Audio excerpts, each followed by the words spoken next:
Bonjour à tous et bienvenue dans ce 4e épisode de mon podcast. Alors pour l'épisode d'aujourd'hui, je vous avais demandé de me donner vos idées parce que je voulais vous remercier pour l'accueil que vous avez fait pour mes 3 précédents podcasts. Et j'ai pris 2 de vos idées en fait. Et ne vous inquiétez pas, le reste j'ai tout noté et je parlerai des sujets que vous m'avez suggérés. Donc aujourd'hui, j'ai choisi de parler de l'organisation de mes carnets. Alors je vais parler autant de mon organisation générale par rapport au carnet que j'utilise, mais aussi de concrètement comment je m'organise dans mon carnet, celui que j'utilise le plus souvent, qui est mon journal holistique. En tout cas c'est comme ça que je l'appelle. Et comme je trouve que c'est très important dans le processus de journaling, je vais vous parler également de mes erreurs et de ce qu'elles m'ont appris dans ma pratique. J'en ai fini avec cette introduction et on commence tout de suite avec cet épisode qui s'appelle l'organisation de mes journaux.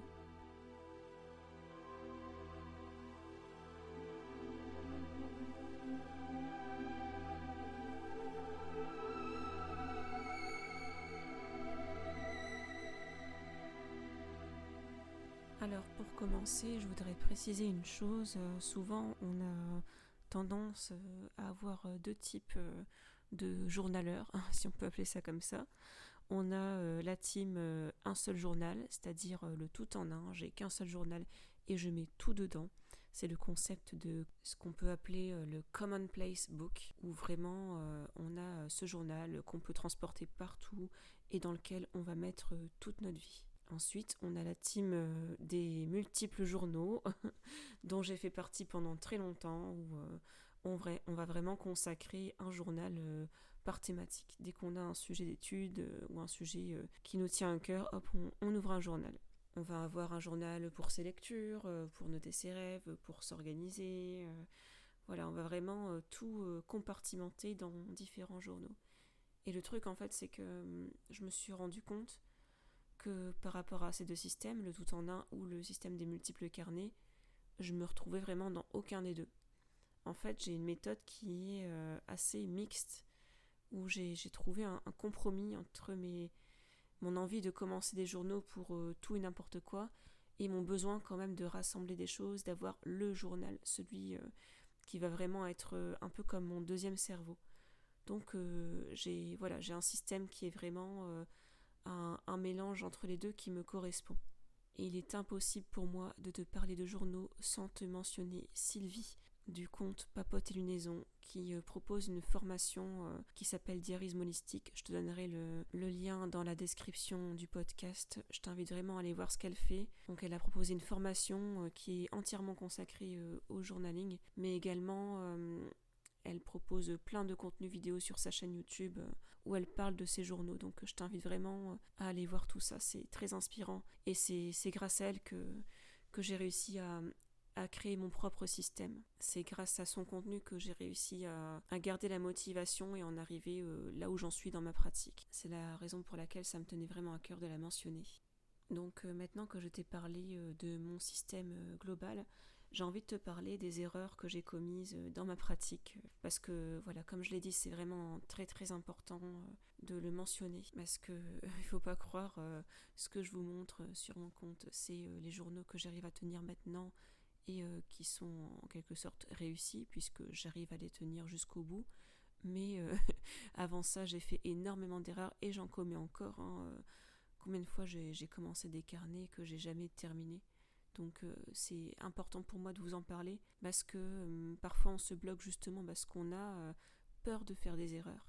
Alors qu'au contraire, c'est la seule manière d'arriver à une pratique plus mature entre guillemets et qui correspond plus à ce qu'on veut.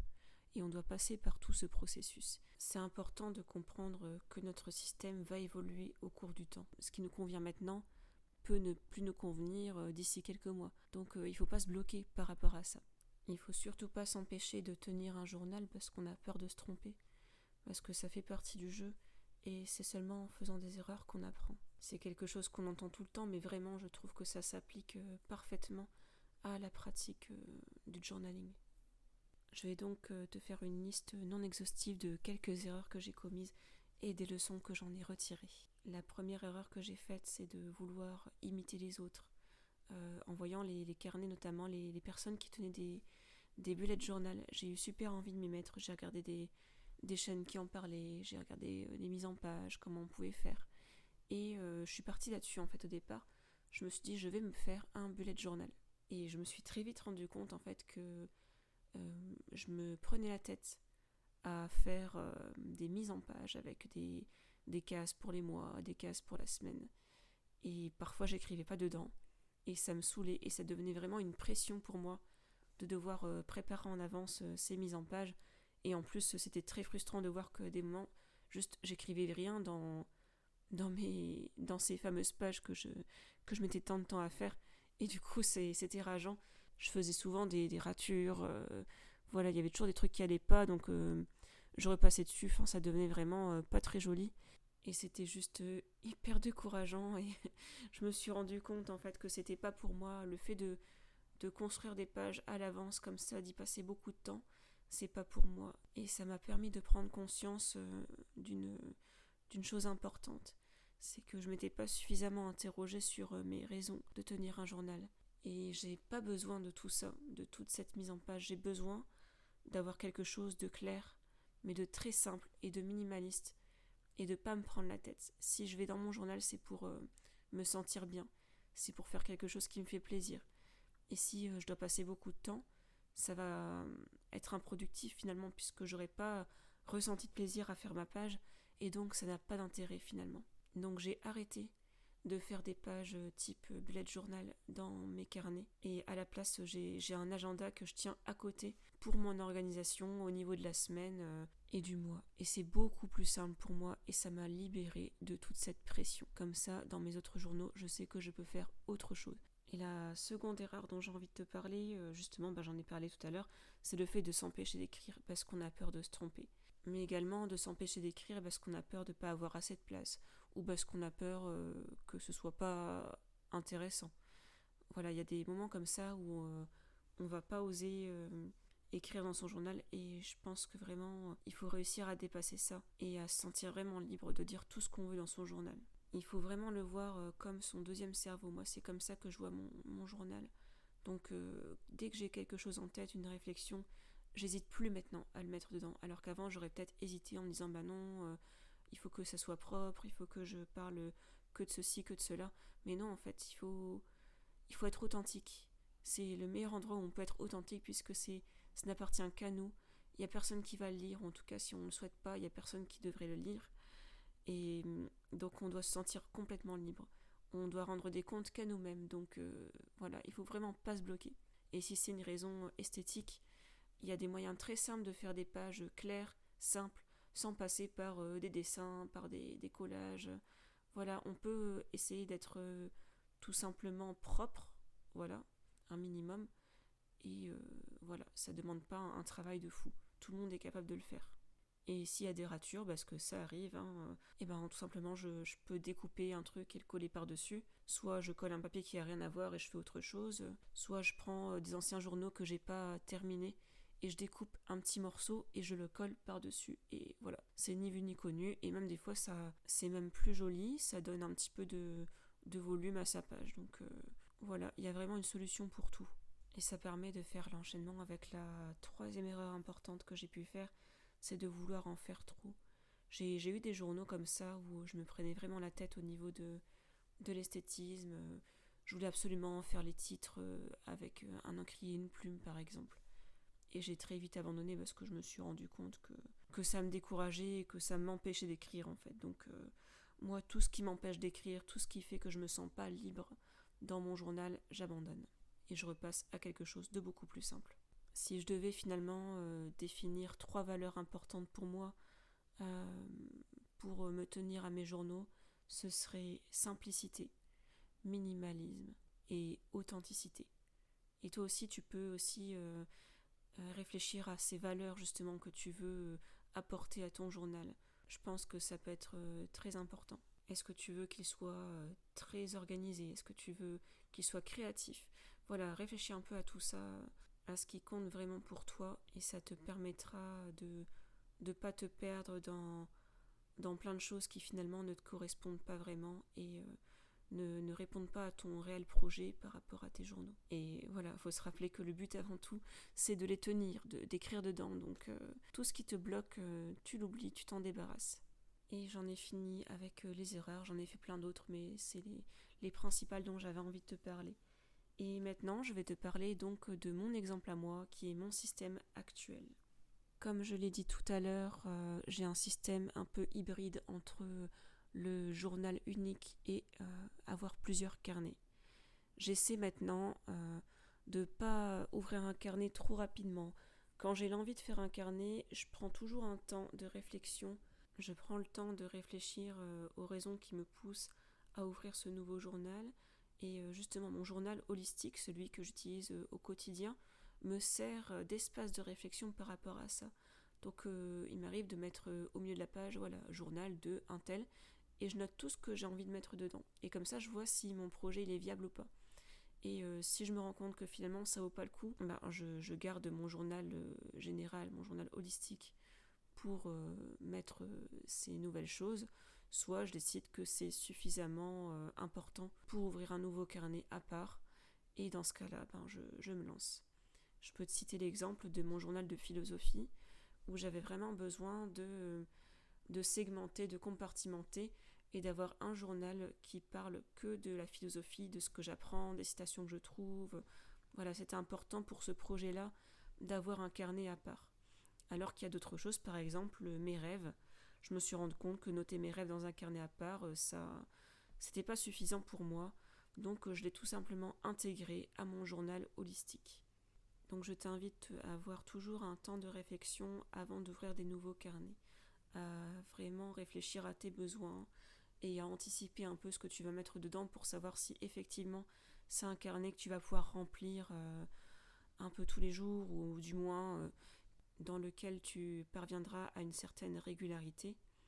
Et si c'est pas le cas, je te conseille plutôt de rester sur un journal unique parce que c'est important. Je pense que c'est bien d'avoir quand même un journal holistique qui va être ton repère, où tu vas te permettre de tout mettre. Et après, les autres carnets qui vont sortir, ce sera des choses en plus. Mais d'avoir ce journal central, je trouve que c'est très pratique. Donc je t'ai parlé de mon journal holistique où je mets tout. Je t'ai parlé de mon journal de philosophie. J'ai également d'autres journaux à côté. En fait, j'en ai pas mal, mais je vais te parler vraiment de ceux que j'utilise. Et il y en a aussi qui sont un peu plus personnels, donc je ne vais pas les mentionner ici. Mais en gros, en plus de ça, donc j'ai ouvert récemment un journal intime qui me sert en fait pour faire ce qu'on appelle les morning pages. C'est dans un livre qui s'appelle Libérer votre créativité, où on conseille d'écrire un flot continu de pensées de manière très spontanée. Et j'ai ressenti le besoin de faire un nouveau journal pour ça parce que ça aurait pris beaucoup trop de place dans mon journal holistique. Et j'ai choisi le terme volontairement de journal intime plutôt que journal de morning pages, tout simplement parce que je n'écris pas forcément que le matin dedans.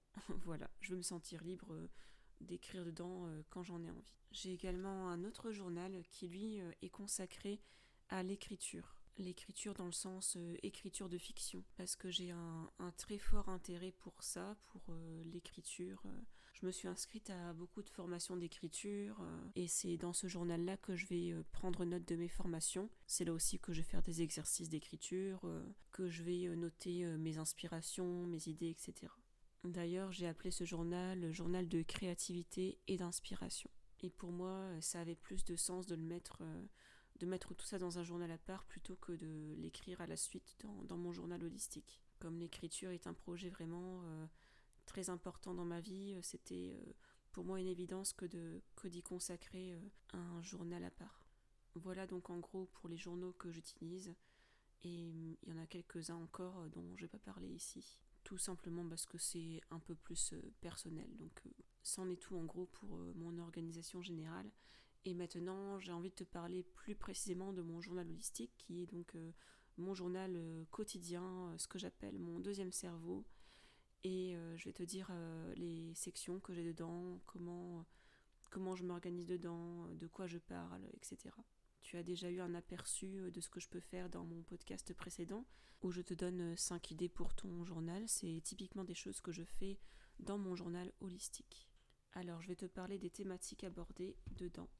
C'est un journal où je vais noter mes objectifs, que ce soit les objectifs à long terme, à moyen terme, à court terme. Et c'est également là que je vais faire des bilans par rapport à mes objectifs. Je peux faire des bilans de la semaine, des bilans du mois, voire des bilans du trimestre ou de l'année.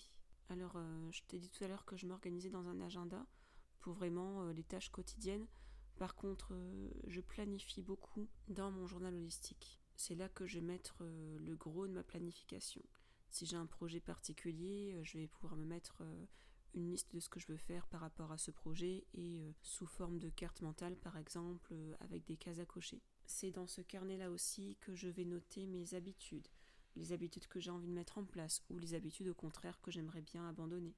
Donc je vais noter ma réflexion par rapport aux choses que je voudrais modifier par rapport à mes habitudes. Si j'ai envie de me créer une routine, je vais réfléchir là-dessus. Ça aussi c'est dans mon journal. Alors par exemple, récemment j'ai retravaillé un peu ma routine du matin, donc j'ai noté mes réflexions, mes envies par rapport à ça. Et pendant quelques jours, en fait, j'ai noté tout ce que je faisais pendant mes routines du matin. Donc je notais le jour, je mettais des cases à cocher avec les activités et je voyais si j'arrivais à les suivre. Voilà, de manière assez ponctuelle, je peux tout à fait avoir une organisation un peu type bullet journal où je vais vraiment noter des horaires et puis des jours. Mais je le fais que sur des moments spécifiques, comme là pour ma routine. Et du coup, comme tu t'en doutes, dans mon journal aussi, je vais mettre tout le travail introspectif. Si par exemple j'ai suivi une formation avec des questions à se poser, des réflexions à mener, je vais le mettre dans mon journal. Ou si j'ai une pensée qui me vient et que j'ai envie d'y réfléchir, je vais l'écrire et je vais réfléchir par rapport à ça. Voilà, j'écris vraiment toutes mes pensées, toutes mes réflexions.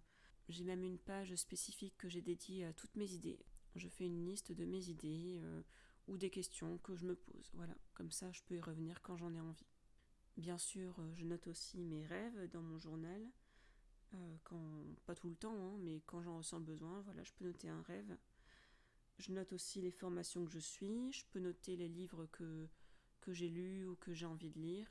Je peux noter un compte-rendu de lecture, un avis de lecture, mais ça encore une fois, je le fais que lorsque j'en ressens le besoin, c'est pas automatique. C'est la raison pour laquelle j'ai arrêté justement de tenir des carnets de lecture, parce que j'avais pas forcément toujours envie d'écrire par rapport à mes lectures, donc finalement je m'y tenais pas. Donc pour moi ça a beaucoup plus de sens de le mettre dans mon journal holistique. Mais ça peut être justement différent pour toi si tu sais que tu vas être régulier, que tu réussiras à tenir ce journal et que dès que tu auras lu un livre, tu auras envie d'écrire dedans. Moi, j'en avais pas forcément envie tout le temps, donc ça devenait plus une contrainte qu'autre chose. C'est pour ça que j'ai voulu faire ça dans mon journal tout en un. Et une autre chose encore que je peux mettre dans mon journal, c'est par exemple quand je travaille sur un projet, je peux donner l'exemple du podcast, c'est là que je prends mes notes pour mes podcasts. Donc je fais toujours des cartes mentales où je mets le nom du podcast au milieu et puis je mets les idées principales et puis après je fais des sous-catégories avec les choses importantes à ne pas oublier de dire quand j'enregistre. Donc voilà en gros les catégories que j'ai dans mon journal et j'organise pas du tout le seul ordre que je fais, c'est l'ordre chronologique et je tiens mon index tout simplement pour m'y retrouver et j'ai ajouté aussi un code couleur.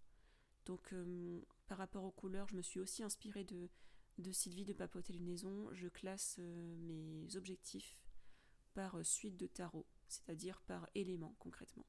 Et donc j'ai un code couleur qui représente chaque élément. J'ai du bleu pour symboliser l'eau, j'ai du vert pour symboliser la terre, du doré pour symboliser le feu et du violet pour symboliser l'air. Et chaque élément renvoie à des catégories tout simplement, à des domaines de vie, à des activités spécifiques. Par exemple, tout ce qui est lié à l'introspection, au développement personnel, je le mets en bleu parce que ça renvoie à l'élément de l'eau et pour moi c'est très lié à cet élément. Moi je fais ça parce que j'aime bien classer les choses, j'aime bien avoir un minimum d'organisation et ça m'aide beaucoup d'avoir ce système et tu peux choisir ton système par rapport à tes domaines de vie, par rapport à tes différentes activités. Tu peux prendre un code couleur par rapport à ce que tu as envie de catégoriser. Donc je me retrouve dans tout ça en tenant mon index et dans mon index aussi je mets un code couleur Et également, pour repérer facilement des pages, j'utilise beaucoup de masking tape. Quand j'ai besoin de revenir souvent à une page, parfois je mets des pinces aussi, parfois je mets des marque-pages. Voilà, ça permet d'avoir quand même une organisation malgré le fait que je mette tout dans l'ordre chronologique. Et le code couleur m'aide beaucoup à repérer facilement des pages, justement. Et une dernière astuce aussi pour donner un visuel clair à mes pages, j'utilise des stylos toujours noirs, mais de différentes épaisseurs, ce qui permet de mettre en avant des titres ou des mots importants. Et j'utilise des surligneurs, donc voilà, par thématique, par domaine de vie. Et ça m'aide aussi à mettre en avant certaines choses. Voilà. Ça permet d'avoir des pages qui me paraissent à moi claires, tout en ayant un petit côté esthétique, justement, que d'écrire tout avec le même stylo. Donc si je devais résumer cet épisode qui est très long, pour t'aider toi à trouver ton système, je pense que c'est important d'avoir une base, d'avoir un journal qui va te suivre partout, qui va être ton journal holistique, ou peu importe comment tu as envie de l'appeler. Et à côté de ça, quand tu as envie d'en ouvrir un autre, surtout de bien réfléchir avant. Et enfin, et surtout, ne pas avoir peur de faire des erreurs. Ça fait partie du processus. Et c'est comme ça que tu arriveras à une pratique qui va vraiment te correspondre. Je te remercie d'avoir écouté cet épisode jusqu'au bout et je te dis à la prochaine fois pour un nouvel épisode. À bientôt.